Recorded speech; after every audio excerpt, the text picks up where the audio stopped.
Hi everyone. 3 simple tips that you can follow when you give feedback next time. One day or the other, we always give feedback to our colleagues, to our friends, right? When you are to give a feedback, let's remember these 3 points to make sure that it's fruitful. Now, the tip number 1 is to have a structure.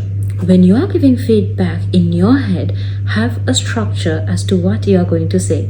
It can be like a sandwich structure where you start from the positives, then go to the improvement points, and then you go to, once again, the strengths that they had.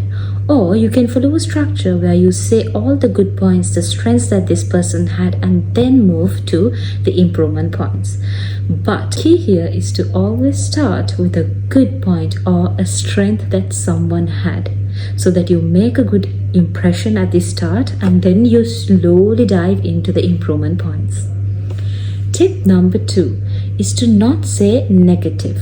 The word negative can make people worried, can make people frustrated. So try to eliminate words like no, not good enough, negative out of your vocabulary.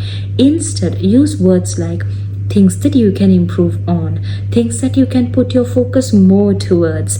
These frames, these words can actually make a difference when you give feedback.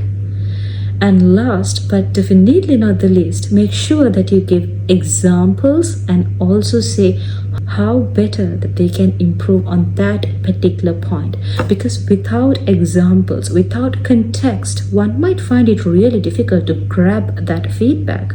So it's your duty as the person who gives the feedback to say what that situation was, what that circumstance was, and what that example was, so that people will find it easier to grab it into their head.